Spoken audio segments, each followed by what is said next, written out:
नमस्कार साथियों। इस प्रेस वार्तालाप के शुरुआत में मैं ये कहना चाहता हूँ कि मैं भारतीय हूँ। मैं चीन से नहीं आया हूँ। I am an Indian. I am not Chinese. The people of Northeast are Indians. The people of Northeast are not Chinese. अफसोस की बात है कि यही शब्द 9 दिसंबर को त्रिपुरा के 24 साल के युवक एंजल चकमा को देहरादून में कहना पड़ा, जब एक साधारण दिन के जैसे वो और उसका भाई बाजार से कुछ खरीदकर वापस आ रहे थे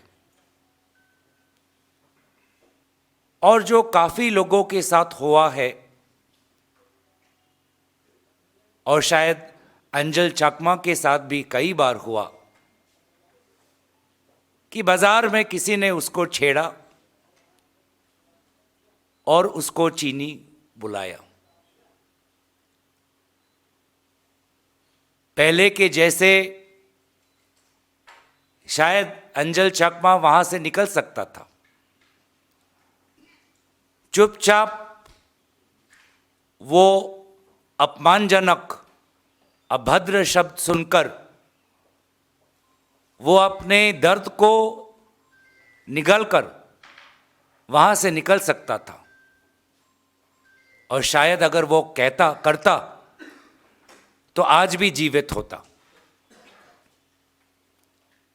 लेकिन उस दिन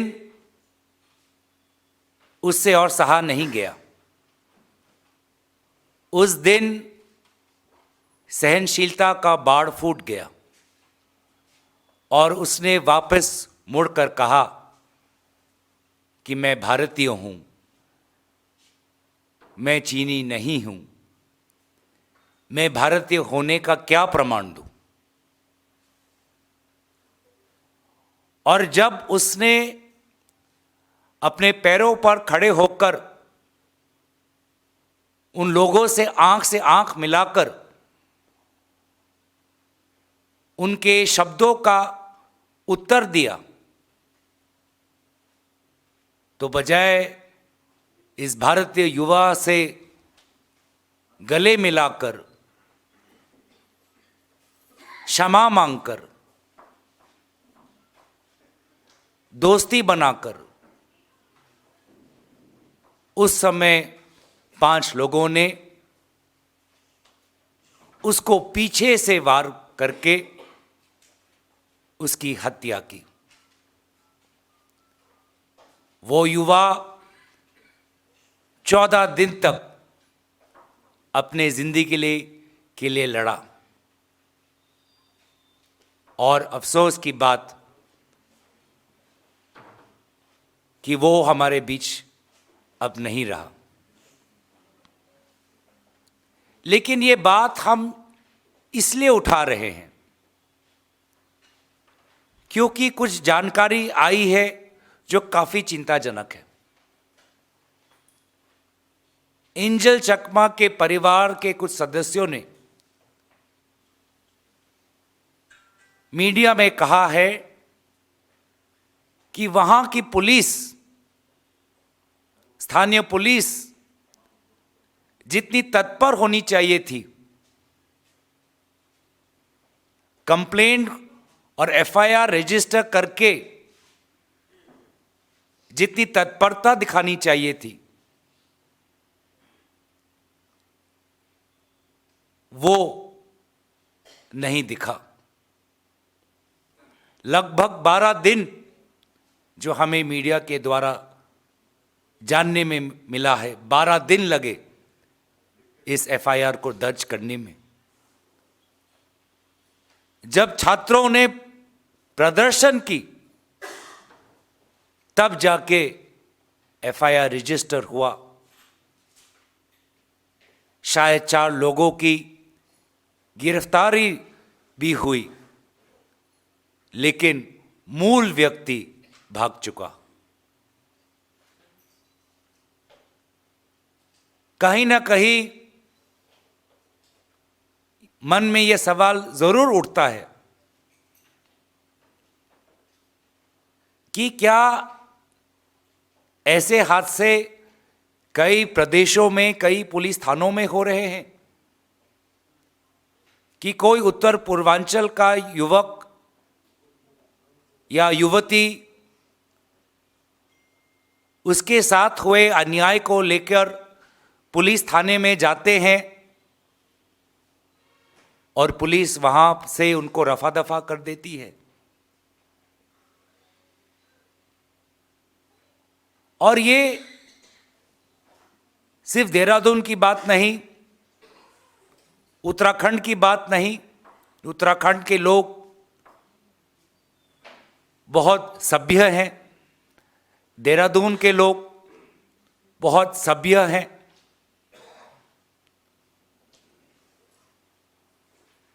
लेकिन अब हमने असम के अंदर, उत्तर पूर्वांचल के अंदर, कार्बी आंगलोंग जिला में, जो शेड्यूल्ड ट्राइब जिला है, 6 शेड्यूल संविधान का दिया हुआ 6 शेड्यूल का दर्जा मिला हुआ एक जिला है, वहां पर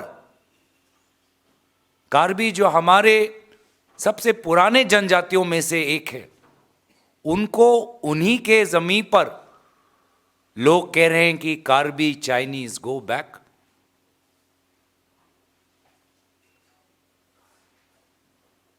तो कहीं ना कहीं मंथन की जरूरत है और समाज में ये जो इग्नोरेंस है, समाज में ये जो अपने से कोई परे हो, कोई अलग हो, उसके प्रति अमानवीय व्यवहार करने का जो ये रुतबा है, इसको कैसे बदला जाए, इसको लेकर सरकार को सोचने की जरूरत है।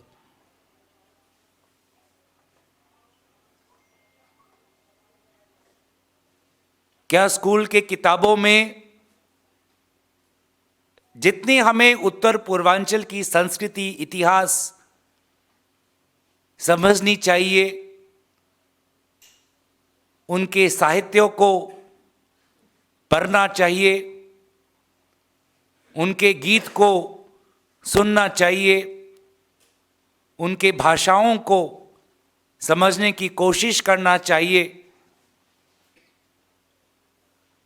क्या हम अपने शिक्षा में अपनी देश की विविधता को समझाने में कहीं कम तो नहीं पड़ गए?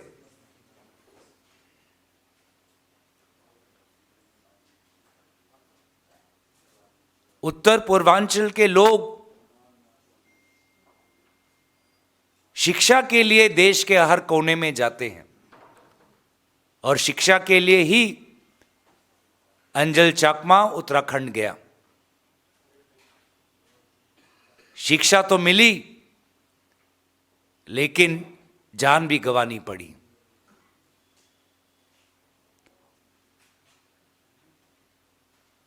तो क्या सरकार की तरफ से ऐसे भी कुछ कदम लिए जा सकते हैं कि ज्यादा से ज्यादा सरकारी कर्मचारी हो, प्रशासन हो, छात्र हो,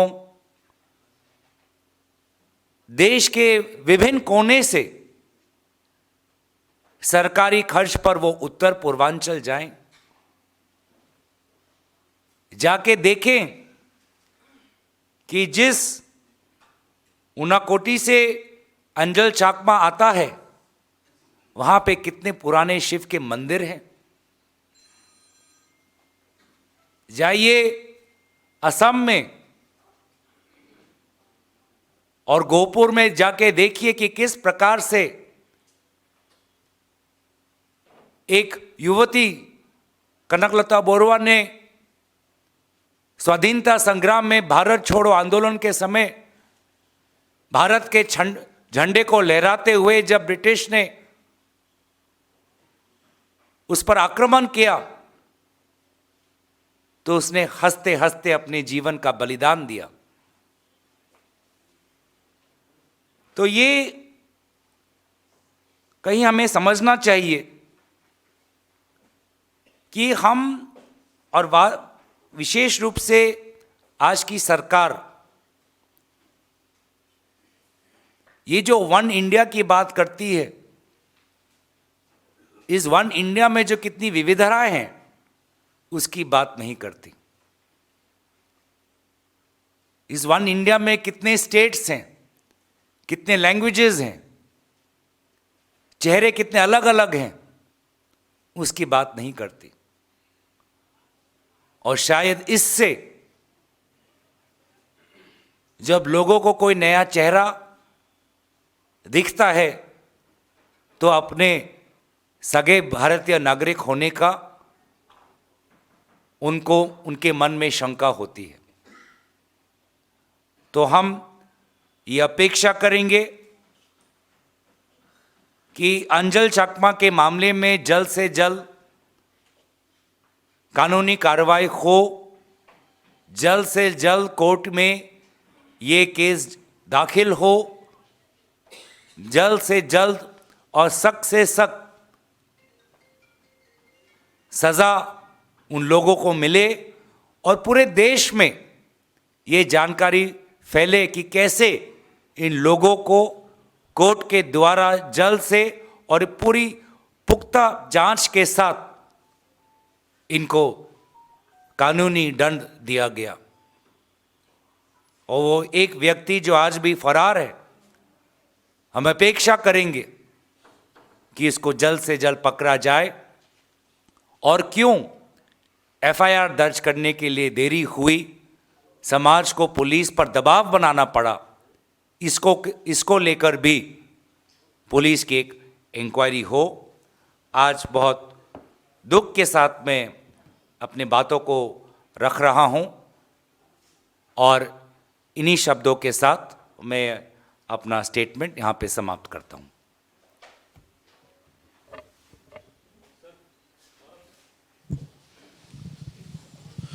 सर, उत्तराखंड के मुख्यमंत्री ने भी पीड़ित परिवार से बात करी है, अंजल चकमा के परिवार से बात करी और कहा, भरोसा दिलाया इस बात का।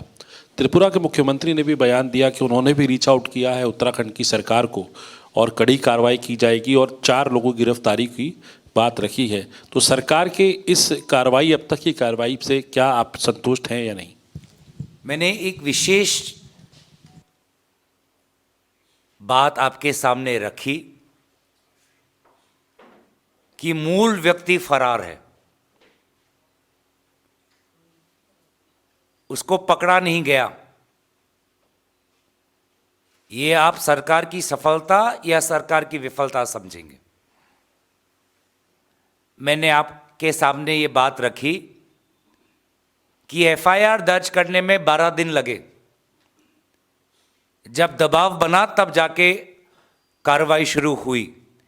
ये आप त्रिपुरा या उत्तराखंड की सरकार की सफलता मानेंगे या विफलता मानेंगे, ये मैं आप पे छोड़ता हूं। सर, मेरे 2 सवाल हैं। पहला सवाल यही कि 14 दिन लग गए एफआईआर दर्ज करने में, क्या आपको लगता है कि पुलिस जो है वो बचाने का प्रयास कर रही थी, इतने दिन क्यों लगे? और दूसरा सवाल सर इस मुद्दे से हटके है, आज गृह मंत्री अमित शाह जो है वो असम में थे, उन्होंने कहा कि घुसपैठिए को असम से बाहर निकालेंगे। दोनों पे आपके रिएक्शन?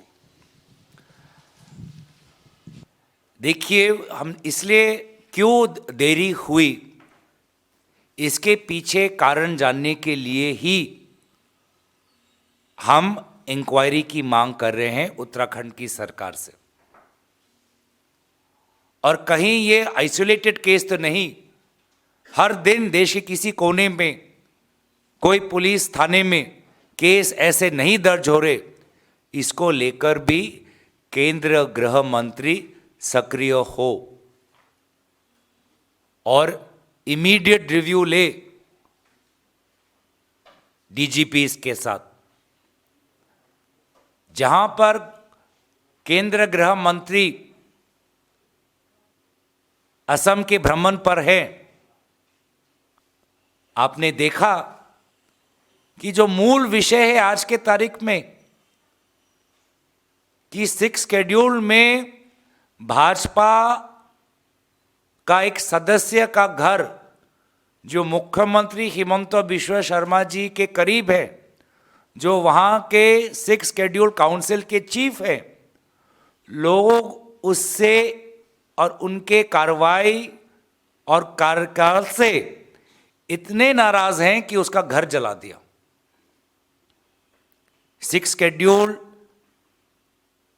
ये इनके निगरानी खुद केंद्र गृह मंत्री करते हैं। कुछ ही दिन पहले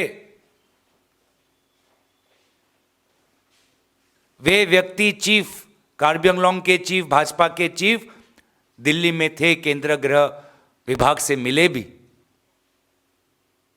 उनकी फोटो भी है केंद्र गृह मंत्री अमित शाह जी के साथ। और लोगों का मानना यह भी है कि वहां की सरकार खैरोनी मामले को लेकर 2 वर्षों तक सिर्फ दिलासा ही दे रही थी, जिसके कारण लोगों की नाराजगी बढ़ी, भूख हड़ताल पे थे। असम के मुख्यमंत्री हिमंत बिश्व शर्मा जी ने यह वाजिब समझा कि रात के 3 बजे पुलिस भेजकर उन शांति से भूख हड़ताल करने वाले प्रदर्शनकारी को वहां से घसीटकर दूर, उनके गृह जिला से दूर गुवाहाटी भेजा जाए, जबकि गृह जिला में ही हॉस्पिटल है। बिना किसी को बोले हुए रात के 3 बजे, उस समय इतना शोर था कि लोगों को पता नहीं चल रहा था कि क्या हो रहा है, क्यों हो रहा है। तो रात में मैनिपुलेटेड तरीके से जोर जबरन करके उन प्रदर्शनकारियों को वहां से उठाया, और ऐसे कार्रवाई से लोग नाराज हुए। पर दुख की बात यह है कि उन लोगों को, कार्बी लोगों को आज अपने ही घर में गो बैक सुनने को मिला। इससे और दुख की बात नहीं हो सकती। और मैं बस इतना ही कहना चाहूंगा कि केंद्र सरकार नहीं समझ रही, उत्तर पूर्वांचल के लोगों के दिल में जो ये सुलगते हुई नाराजगी है सरकार के प्रति, उसको नहीं समझ रही। ना वो मणिपुर में समझे, ना वो असम के कार्बी आंगलॉन्ग में समझे, ना आपने देखा कि उत्तर पूर्वांचल में कितने लोग आए एसटी स्टेटस मांगने के डिमांड को लेकर, और ना आज भी अंजल चकमा के इस मामले को लेकर जो लोगों के, उत्तर पूर्वांचल के लोगों के बीच में जो एक शंका है, उसको नहीं समझ रही। उत्तर पूर्वांचल तो बस प्रधानमंत्री मोदी, उत्तर पूर्वांचल के लोग तो प्रधानमंत्री मोदी जी के लिए तो प्रॉप है कि वो वहां पे जाएंगे, भाजपा वहां पर भीड़ इकट्ठा करेगी, 500 रुपए दिए जाएंगे, कोई मुद्दे की बात होगी नहीं, फोटो खिंचवाएंगे और वापस आ जाएंगे। कुछ दिन पहले प्रधानमंत्री मोदी जी मणिपुर गए थे, कितना असफल उनका वो भ्रमण था। मणिपुर के युवाओं से पूछिए, 2 वर्ष तक उन्हें भूला गया। अभी प्रधानमंत्री 2 दिन असम के दौरे पे थे। आपने खुद देखा कि असम में लाखों की तादाद पर के लोग निकल आए। स्वर्गीय जो हमारे संगीतकार हैं जुबिन गर्ग के मृत्यु के पश्चात एक शब्द भी उनके मुंह से निकला नहीं। 2 दिन के भ्रमण में भाजपा के कार्यालय में गए, लेकिन स्वर्गीय जुबिन गर्ग के समाधि स्थल पे नहीं गए वो। और इसी के विपरीत है राहुल गांधी जी, जो गए मणिपुर 2 बार, जो गए जुबिन गर्ग के समाधि स्थल पर, जो समझते हैं उत्तर पूर्वांचल की हमारे आवाज़ को, हमारे शंका को। और इसीलिए एक प्रधानमंत्री मोदी जी हैं जो सिटीजनशिप अमेंडमेंट एक्ट उत्तर पूर्वांचल पर थोपते हैं, और एक राहुल गांधी जी हैं जो उत्तर पूर्वांचल को समझते हैं और कहते हैं कि जब केंद्र सरकार आएगी तो ये गैर संवैधानिक कानून को रिपील किया जाएगा। गौरव, गृह मंत्री ने कहा कि कांग्रेस पार्टी जो है वो घुसपैठियों को बसाती है। देखिए सर, भाजपा को 10 साल हो गए शासन में, केंद्र और राज्य में। यही बातें झारखंड में भी कही, और राजनीतिक आरोप लगाना, दुष्प्रचार करना, यह उनकी आदत है। मैं तो अपेक्षा करता कि आज वो असम में है, भाजपा का 1 नहीं 2 विधायक, उनकी नागरिकता पर सवाल है। गुवाहाटी हाईकोर्ट ने एक भाजपा विधायक के नागरिकता पर सवाल उठाया है, और उन्हीं के नाम और उनके परिवार के नाम पिछले वोटर लिस्ट में नहीं है, उन्हीं के विधायक, उस पर तो कुछ बोले नहीं।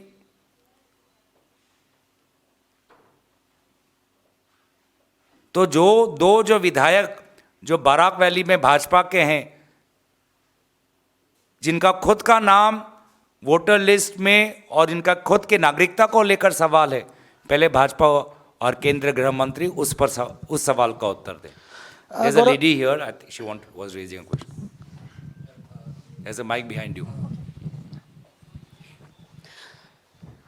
Sir, I've been listening very keenly since you opened up your speech. But here we often comfort ourselves saying the systems are in places, but the system do not control the minds of the men. And the question before us is very uncomfortable. Do we keep forgiving a rotten mindset until more innocent lives are lost? So keeping the political ideologies aside, will we, the Northeastern, demand for a statutory, at national level ministry, where it could be a collective to look after the vulnerability of the Northeastern? What is your stand, keeping aside your political ideology, sir? Today, our Prime Minister and the entire machinery supporting the Prime Minister is only focused on changing the mindset of India from one that celebrates its diversity to one that focuses only on one identity. And therefore, I cannot hold myself back that when the Prime Minister himself says act east, then why is his state government in Uttarakhand not ordering an inquiry into why there was a delay in registering an FIR in the case of Angel Chakma? Ashtalakshmi, Act East, most number of visits by the Prime Minister. I think there needs to be much deeper level of action by both the Prime Minister and Home Minister, because by being in government, they have the maximum influence on Indian society. There are many other levers, the media, civil society, judiciary, the press, but in today's time, the government of India, the Union Government of India, holds a disproportionate influence over the minds of India, and therefore they themselves have to take the responsibility to bring about this change in mindset. Gaurav ji, ये जो angel चकमा का मुद्दा है, ये north east की अस्मिता से जुड़ा मुद्दा है, तो क्या कांग्रेस पार्टी इस पे आधिकारिक शोक समाचार जारी करेगी? पहला। और दूसरा, गृह मंत्री आज नॉर्थ ईस्ट के दौरे पर थे, तो उन्होंने एक सभा में कहा कि कांग्रेस पार्टी ने घुसपैठियों के वोट को ही अपना वोट बैंक मान लिया है। देखिए, ये मैं दोनों सवाल, इस दोनों का उत्तर मैं दे चुका हूँ।